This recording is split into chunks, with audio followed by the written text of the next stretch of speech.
The third one for me was just weird, you know. I didn't root for anybody in that picture. I don't think the time was taken to find somebody to really, really root for. Well, if you don't want to play basketball, I know some other indoor sports. And I think that's the only mistake of it, because it's impressive as hell to look at. But at the end of the day, you really need to, you know, invest an audience with a reason to care.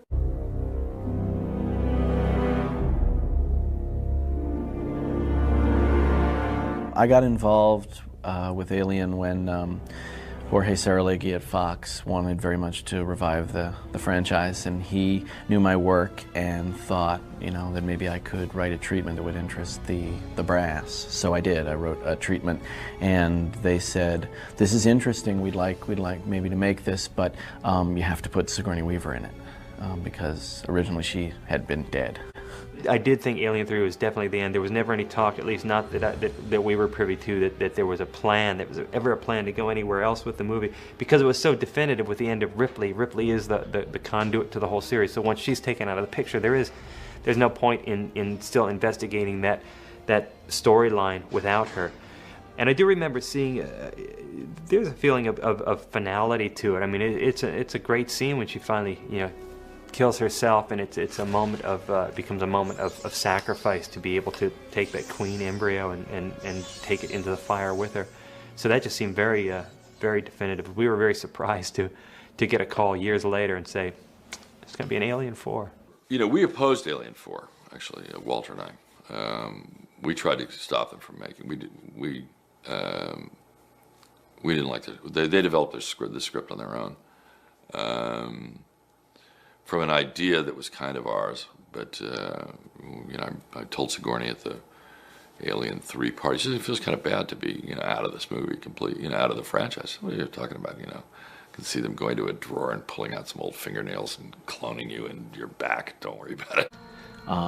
So, you know, I went back and forth with a lot of different things, but ultimately it seemed that I had to clone her. I really flipped out when I remember the day that they brought it up to me, you know, and I just, you know, they said, well, they figured out a way to bring her back, to bring Ripley back, and that they wanted me to play another character in it, and it was just like, and, you know, they were tentative. They thought I was going to go, are you crazy? I'm, you know, but it was like the opposite. I mean, I remember sort of sitting in one of the execs' offices, and they said they were writing the script, and I was stunned, frankly, because one of the reasons I died was really to liberate this series from Ripley, because I didn't want her to keep waking up, you know, oh my God, there's a monster on board. You know, I didn't want her to become like this figure of fun, you know, that no one ever listened to, you know, and kept waking up in these terrible places, one situation worse than the next. So for the sake of the series, and also because I heard they were going to do Alien versus Predator or something that I thought was just sounded awful, I wanted out. They told me they were writing a new draft and that I'd be very, I would find it very provocative how I was brought back. The script is amazing. I mean, it's really, really, the ideas in it are very moving, actually. I mean, having the alien be, you know, the daughter of or the son of Ripley, and this whole kind of generational thing. And the great part of the script is that we get them out of space and we are moving toward Earth. And I think that gives a focus to the film and an urgency to the film that some of the other aliens may not have had. I don't know. The third one was so nihilistic. I mean, that word really fits it. It's like it has so many negatives going for it. Like it kind of broke the back of when you have guys in prison that are there for real crimes, like, you know, rape and murder and all of these things. I mean, even Dutton's character had done some horrific things, and you were asked through the movie to be sympathetic to him. And then Sigourney is in there, and she's sleeping with the doctor who has injected and killed all these people, and everybody was such a kind of despicable character. And for Sigourney, in a way, in all her other movies, I'm not saying that we thought of her as a virgin, but we certainly thought of her as a pure soul, you know, pure heart. And for her to suddenly be in a prison and falling, you know, getting weak to this guy was like, oh, ow, ow. I've only seen it the once. If you ask me what should have been done differently in the film, my only answer could be is to have trusted David Fincher's original vision. I can't remember the particulars, but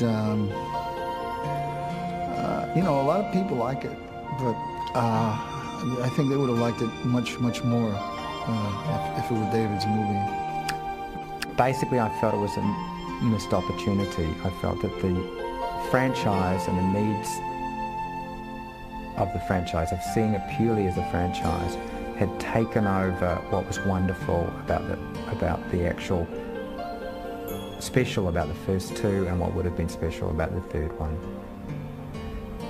So I thought it was more or less coherent, had some style to it, but wasn't special.